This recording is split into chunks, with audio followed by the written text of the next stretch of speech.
All right, good morning guys. Today I wanted to do a video on starting a Cabri. All right, so for those who've never started a Cabri before, this will be educational. And for those who have, I just want to run through a few of the things that we look for and do on the startup. And we'll try and group them a little bit together as well so that it makes sense and makes logical flow. So I want to start by saying every helicopter has usually a flow of the way that you start the helicopter. And some parts of the startup, it's very important to make sure you go step by step on a checklist. And there's certain parts of the startup that we need to do in a certain flow and we need to have memorized so that they happen in sequential order without waiting for long periods in between while we check what's next on the checklist. So we'll talk a little bit about that, and we'll just kind of go through and maybe shed a little bit of light on what you may or may not already know about starting a Cabri. All right, so starting off, we always want to make sure that ourselves and if we have passengers, they have their harnesses fastened. Check first item. All right, pedals full travel free. So on any helicopter, we're checking our controls. Pedals are full travel. Also make sure that if they're adjustable pedals, that you've got them adjusted to the position that's best for you. All right, next we're gonna have our friction released on our collective. Once that's loose, we want to do a full range check, and we want to look at the blades as well to make sure they're moving in the right direction and full range, and then we can apply some friction there again. Cyclic on the Cabri has no friction, so we will just do a full range check on that. Full forward and aft, full left and right, and then I like to do a full range travel all the way around as well. And then center again. It's important that you center the cyclic so that when we start the helicopter, the blades are spinning in a nice flat plane. All right, frictions are back on. Circuit breakers, they are all in.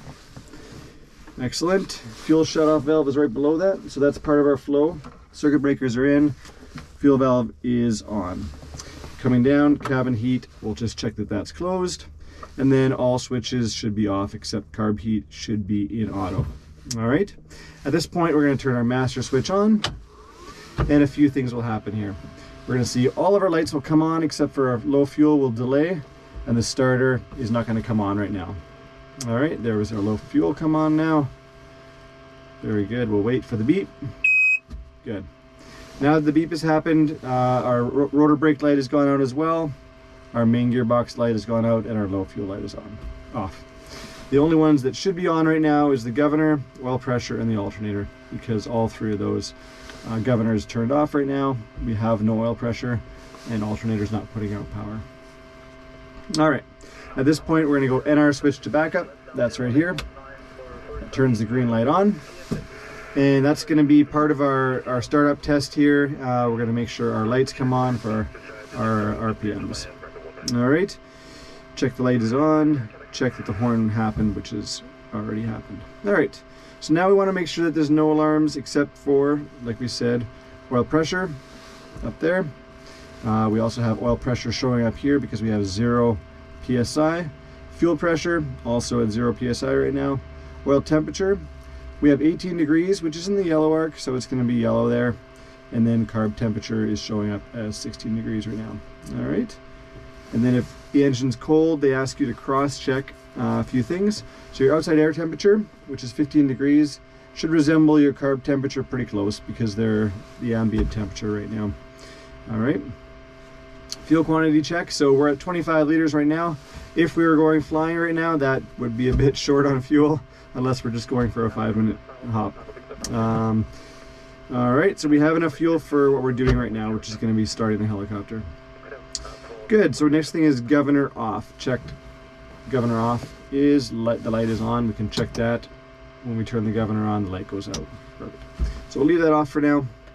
Mixture, up here we want to go full rich at this point. And then rotor brake, apply, check the light comes on. So I'm going to pull the brake, and there's the light. Excellent, put that back on, off, make sure the light goes back out. All right, so we are on now to the second section of the starting, which this is all pre-start. Now we are in the starting part, okay?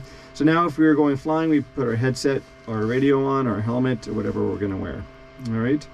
Next thing is gonna be, we're gonna turn strobe and fuel pump on at the same time. We do want to see that our fuel pressure increases there. Usually it'll sit around 0.3, 0.4 PS or pounds, bars of pressure. Good, we got the increase there. Now manual fuel injection as needed, it says. So this is important to understand. First flight of the day, or if it hasn't flown for a while, if it's cold, it might need a little bit of extra gas to get it going. So we would then do what we call fuel injections. All right, so that involves taking the friction off the collective, making sure that our percent is at 0 on the start, and then we're going to raise and roll on to 100%, lower and roll off to 0, raise and roll on, lower and roll off to 0, and we're going to do that 3 times. And what we're doing there is shooting a little bit of fuel into the carburetor with the accelerator pump. Gets the engine primed. All right, now we want to have our MLI between 0 and 3%. So we'll roll that up a little bit. And that just shows us that we have a little bit of throttle, but we're not going to overspeed it on startup. Excellent. Plasma and magneto are 2 switches here. We're going to turn the magneto and plasma on, both at the same time is fine. You hear the beeper, that's for the plasma. Make sure our area is clear. We're clear to the right. We are clear to the left. All right. So now the next thing that's going to happen is the starter. We're going to engage the starter. When we do that, we're also going to right away then turn our alternator on, engage our clutch, and then we'll close the clutch guard. We'll turn our nav lights and our landing light on, and make sure that our oil pressure light goes out. That's going to all happen at the same time. All right. So I'm going to go ahead and do that now.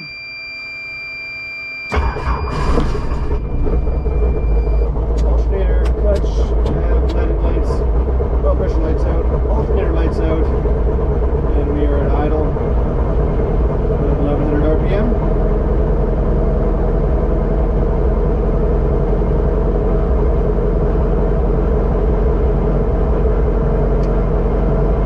Waiting for our clutch light to go out. Still flickering a little bit as the blades engage.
From start to finish.